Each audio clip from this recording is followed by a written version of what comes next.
Hello everyone and welcome to this SCIA Engineer version 21.1 webinar. My name is Vladimir Przybramski and I'm going to show you today what's new in the current version regarding to the advanced analysis and results in the version 21.1. Please be informed that during the webinar you are muted, so you cannot ask your questions directly, but shall you have any questions, please be free to use the questions box in the application of the GoToWebinar. Additionally, the webinar is recorded and it will be posted on SCIA YouTube channel for any further view or share. So what are we going to talk about today? Today, I'm going to show you a few things about modeling, analysis, and results improvement in version 21.1. And we are going to start with something simple. That's the 2D data viewer showing data of 2D members. Also connection forces. Longest time, we are going to focus on modeling and analysis of cables. And also during the webinar, I will also show you some helpful improvements of the new UI that you can use to boost your productivity. So let's start with some brief overview of the new features in the PowerPoint, and then I'm going to move to SCIA Engineer and I'm going to show you everything directly in there. So in the version 21.1, we present a new 2D data viewer that allows you to see thicknesses of slabs. It's basically a new command, and we also had a look at how this worked in the past, and we actually improved it a little bit. And I will get to details just in a few minutes. Regarding connection forces, similarly, that was a feature that was also available in the 32-bit version.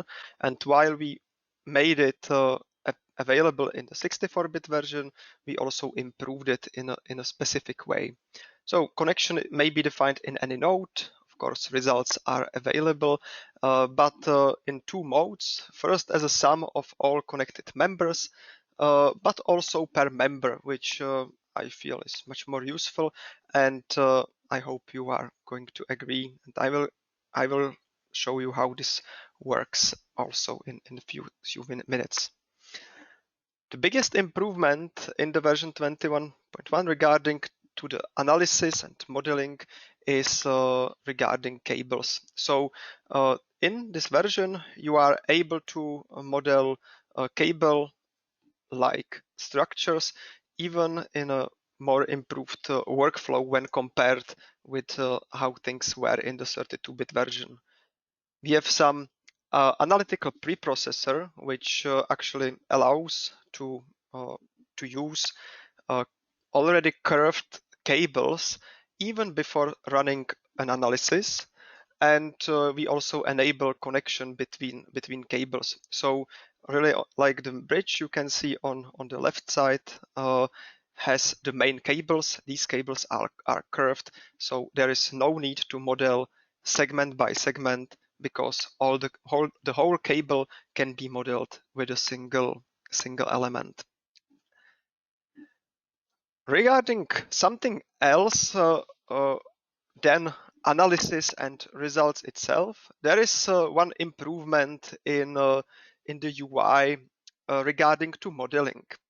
And I would like to share this with you because I think it's important, and also you might miss it if or you might not find it in the UI if you don't know that you should be looking for it. So we have an invisible helper available on Alt and right mouse button, which is right next to, let's say, the hotkey for rotation, which is the Control and right mouse button. So on this hotkey, you rotate the scene, and with Alt, you actually run an invisible menu that hosts the most used commands and is available in the new version. Also, something regarding productive modeling is option to skip input dialog. And how that works I'm actually going to show you just in a few seconds actually. So this menu is opened like this. There are different parts, and of course you are able to just to drag or you move your mouse in certain direction in order to run command. For example, create a beam, and the beams are able to be created right away. I will before moving to SCIA Engineer, let me share with you just a simple video where I can show you how productive it actually feels by using this marking menu. So first, in the global settings, you are able to bypass input dialog. And these dialogs usually appear always when a command to create something is launched. But if you don't need it, you can skip it. So let's now start using the marking menu. So by marking menu, I can start command to create few beams, just like that. When I have these beams selected, I'm able to mirror them right away. You can see that I didn't need to find these functions. They are just there. It's not too many of them, so I can simply remember them. And in this way, I'm able to use them just in a fraction of a second. Of course, I'm bypassing the input dialogs, which actually doesn't mean that I cannot change the properties of the members I'm inputting. I can do that directly in the input panel. And by using tools like multi-copy or of course mirroring, this is something that can help me quite a bit with the structure. So I can change cross section and layer, for example, and again multi-copy. So you can see I created few structural objects. I'm able to work with let's say simple editing functions, and I'm also able to create other objects such as to load the structure, to create load panels or supports and hinges.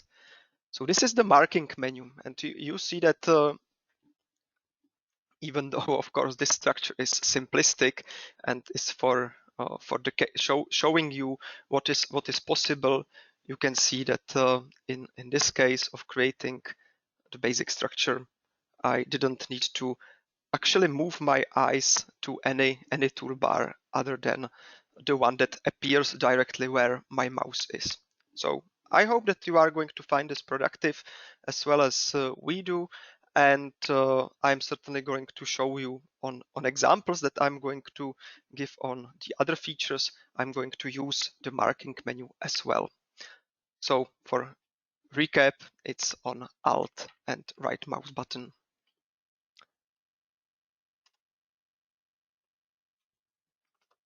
So let's now have a look at SCIA Engineer itself, and I prepared multiple simple examples that I'm going to show you. First, let's have a look at the 2D thicknesses. If you have the results here in the toolbar, you can find a command thickness of slabs, and this of course does what you would expect it to do. And here in this project, I have multiple different slabs, and these slabs have of course different material or different thickness.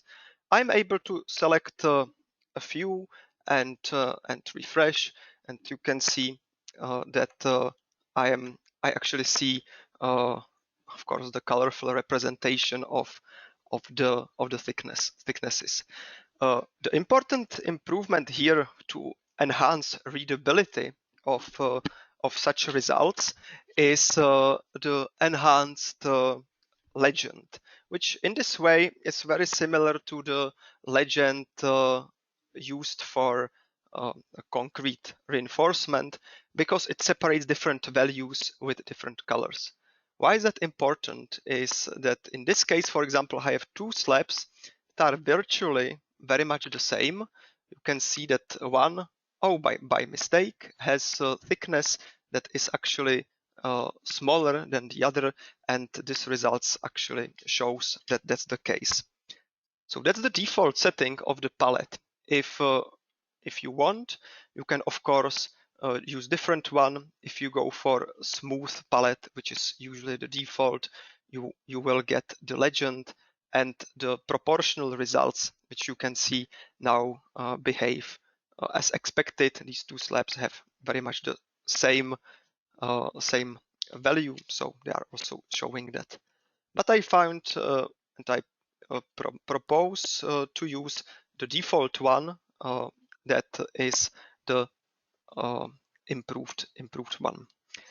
If you select multiple slabs, of course, this legend will grow, and there is automatic way where it would flip to the smooth one, and that's in the case if you would use the variable thicknesses.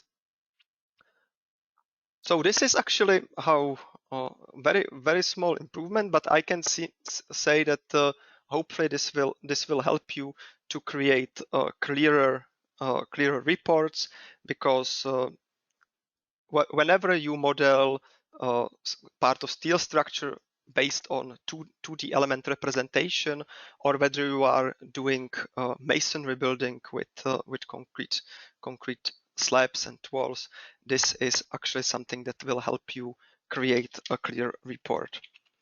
If you look at the report, of course, you can use different filters, and based on the filtering, for example, in this case, per layer, you are able to basically create clear images and print them. Besides the report itself, we can also show the data in the results table, which is also available now in the new environment, and you are able to check the values. If you want, you can double click on any of the value, and this will actually show you a small star at the place where the value is. I don't see it now, but on maybe it's hidden by me having multiple slabs behind each other. If I do the same thing here, and I fill the table,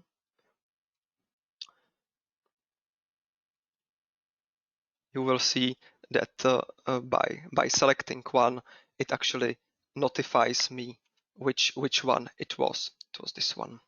So this is the thickness of slabs, and let's move on to the next topic. I would like to show you cable structure, how that can be modeled, and how analyzed, and how the results can be shown, because it has a bit different aspects than a modeling within the cables in the 32-bit version. Yeah, I have here just a simple ring, and I will create a structure like chandelier, for example. So I will start with columns. Okay, we can see that the column has height. Let's for example put 12 meters here, and I'm going to just click multiple points on the circle. I want now to connect them all in the middle, so I can select these points, and I can use table input, for example, for this. You can find table input under the tools, and here in a very simple manner I can just select everything, write 0 here, and you can see that my structure got adapted. You can do much more in table input, from modeling whole structure or maintaining the whole structure, but that's maybe a different topic than for today. So I use this to create some basic structure, and I can add only a single support on the top, and now I can start working on using the cables. So under structure, you are able, I need to check first, because in order to create cable elements, this needs to be enabled in the functionality. It's not by default because cables are quite specific in their modeling, but under nonlinearity you will find cables, and if cables are enabled, you are able to work with them. You are able just to write nonlinearity, and cables are found under nonlinearity on 2D, on 1D, pardon me. So when I have this, I am able to input some values here, like normal force or the pre-stressing force or the dead load on the cable other than self-weight. Let's make this 0 for now. And I can select these beams, and I can assign the nonlinearity to them. And you can see that they got deformed right away because there is an analytical formula that actually allows us to calculate the catenary curve, which is approximating the cable. And you can shall this cable be loaded, as in case of the suspension bridge. The bridge would be loaded by additional load, of course, on the cables. And then you can estimate this by placing the additional load here. You can see that if I increase the load, of course, the sag is going to go, in this case, out the roof. But this is the basic modeling with cables. Let me increase the value and show you how I can actually connect the cables. So I can, for example, define a beam like this. I can multi-copy it 8 times with the rotation 45 degrees.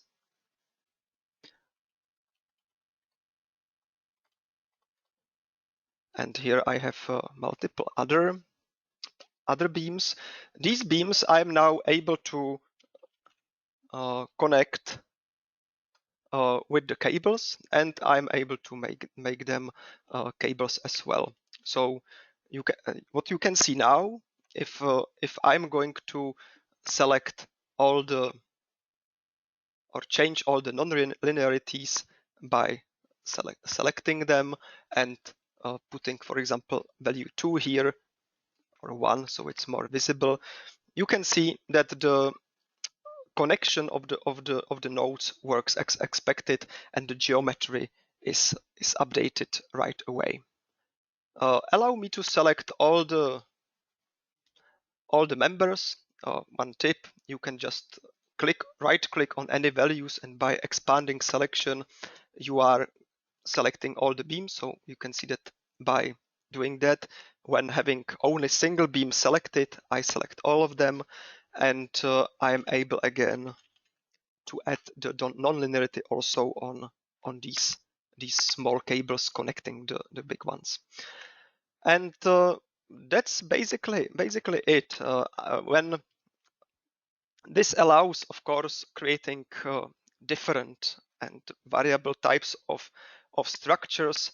I'm going to just to create another load case and maybe assign a few more loads. Yeah, I wanted to assign only nodes to the endpoints, and I can create nonlinear calculation by first defining the nonlinear combination containing both load cases. Important aspect when dealing with cables is that the solver needs to be calculated by third order, which includes large deformation, which are very typical for the third order or for cables. So let me now run the analysis.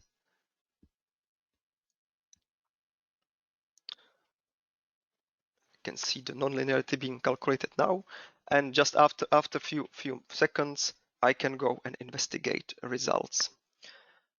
So I will start with 3D displacement, because there is one important aspect regarding the investigation of how the structure actually behaves. Yeah, so this is for the load cases. Of course, I want to have it for the nonlinear combination. And first thing that you can see is how the cables are actually going up. This is, of course, virtual magnification of the results, which might be presented as not clear. However, this is caused by SCIA Engineer always magnifying the result so that the biggest value is seen as 1 meter. This is practical for general use, but for cables, if you go to scales and scale setting here, up here in the status bar, you are able to, instead of the automatic ratio, to choose the real ratio and assign deformation multiplicator to 1. If you do that, you will see that the deformation is as you would expect.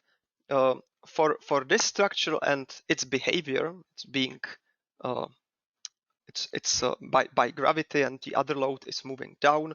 So this actually straightens up the cables. The cables by default, by the analytical preprocessor, are curved. However, the deformation of the structure usually tends to straighten the cables between the points. Some curvature is still there, but it is limited. Let me show you what further you can expect from cable structures. And for example, let me show you two typical cases where this can be used. I will open them both. So yeah, simple other example than suspension bridges or cable stayed bridges are typically high spires, which in this case are represented by a truss structure in the middle that can be even hundreds meters long, and some cables that are stabilizing that. Even if you cannot select the nonlinear parameter itself, maybe it's sometimes too small to see or even not visible at all, you are always able to select the members and to edit the nonlinearity as a parameter of the members. So here, just by changing the value, yeah, the curvature is can be barely seen, but if I increase the load by, for example, ice or other aspects, you can see that on this example cables work. And they are, if you are to run a nonlinear analysis of the third order, correct results of both the spire and the cables would be possible to read. Let me get back to the previous case because it's simpler, and let me show you other results or what you can expect from the cables. First is let me get back the automatic ratio, because for showing internal forces it's a bit more convenient to have them, let's say, normalized. And you can see that what you would expect from cables, there is of course normal force, but for example bending moment, there is none, because this type of nonlinearity is eliminating any other action than a normal force itself. What is interesting on this structure is that even though we have only a single support here on the top, and the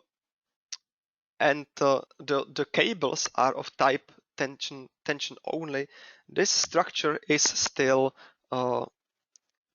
stable. So the calculation, both linear and nonlinear, can be performed. Of course, if you look at the linear calculation, you can see some bending in the cables, which is of course removed by the nonlinear calculation. Another case which I can show you is let's model a simple suspension bridge for example pipe here. So what I can do is again I can use the marking menu to create the main cable, and here I'm going to show the case when you would like to model a curved element and with vertical ties. This is actually fairly simple because you can just model these as columns. Yeah, I know that it is 15 meters high, so I'm going to create one. Let me just multi-copy it. I think it's 20 times.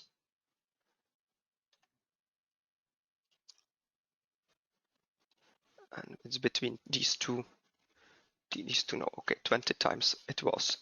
Now I am able to either connect them directly and then assign the proper curvature. Let me show you how that would work, but I will then revert and do it another way. So I'm able to connect the nodes. Nodes were connected successfully, so you can see that the vertical ties are now linked with the horizontal cable. So even for a suspension cable, this is all that I need to do, and I find the non-linearity. I now here know that I think I need 300 kilonewtons, and there is additional load at the bottom, which I am able to show just briefly. If I show the load,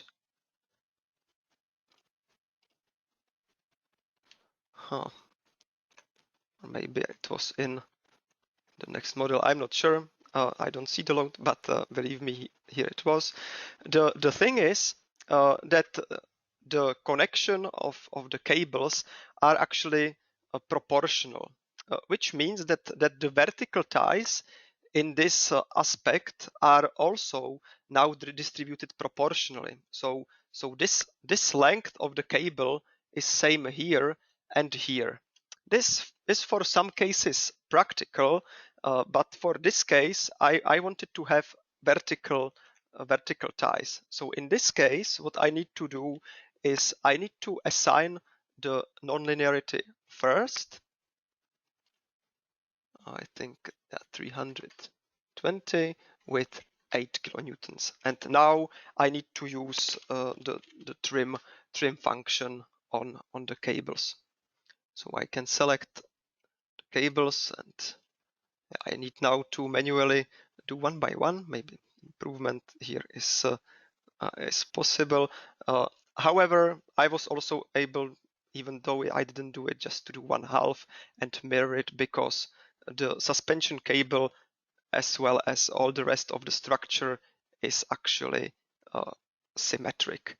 And now if I connect the members and nodes, or I don't even have to do that because analysis calculation does that for me automatically. I'm able to run the analysis, and it shall be conducted just in a few seconds.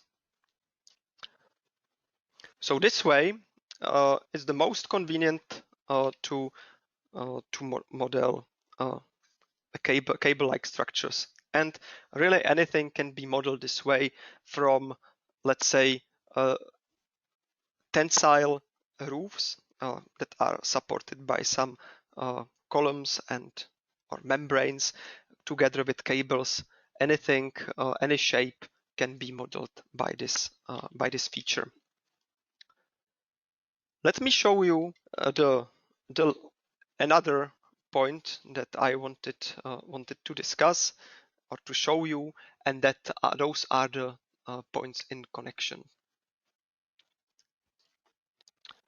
So I will open a test project for this, and in the 64-bit version we have the option to clearly display all the forces that are coming into a specific connection on the structure.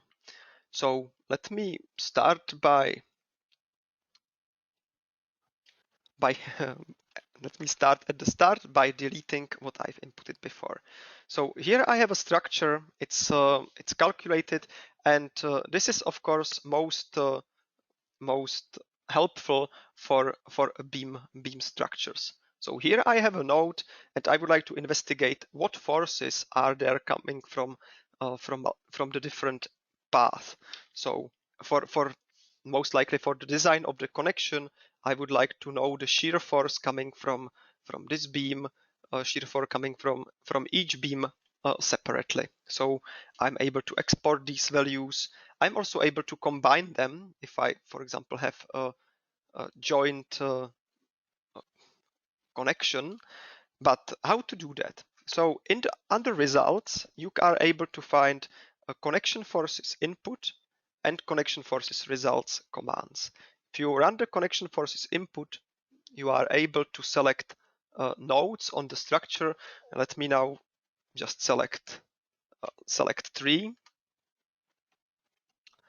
And when these are defined per each, I'm able to tick or untick the members that are coming into connection. So if I, for example, want to investigate in this connection only what is coming from these 2 members, I'm able to tick only those. But what is also possible is to leave them just by default all checked.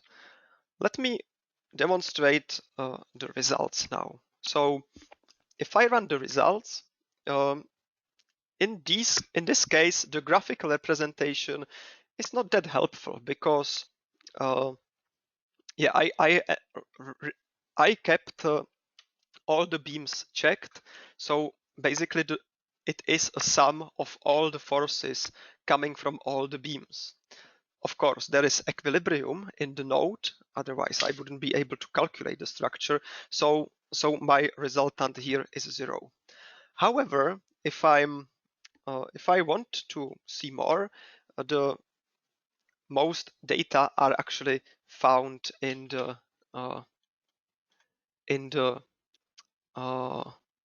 preview. Sorry for that. I apparently left the output for Czech language, but I think that if we skip the Czech names, the rest should be clear even to English speaking audience. So for all the beams connected by this connection, there is equilibrium, meaning there are zeros. However, if I go for extreme no,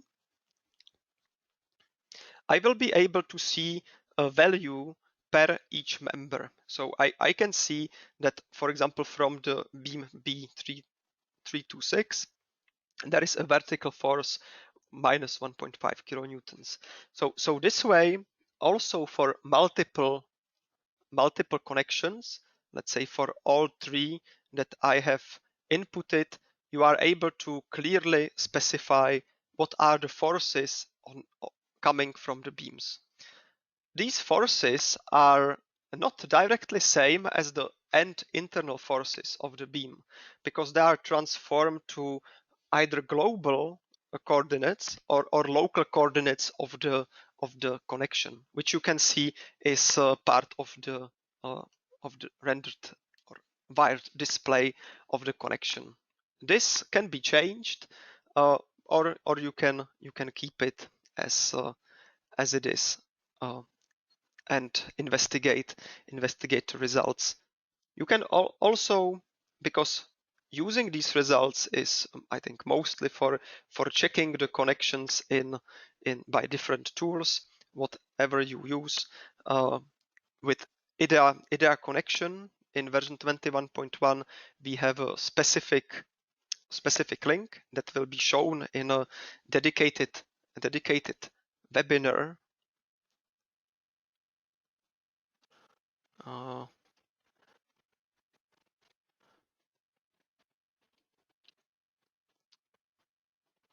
For some reason, yeah, sorry for that.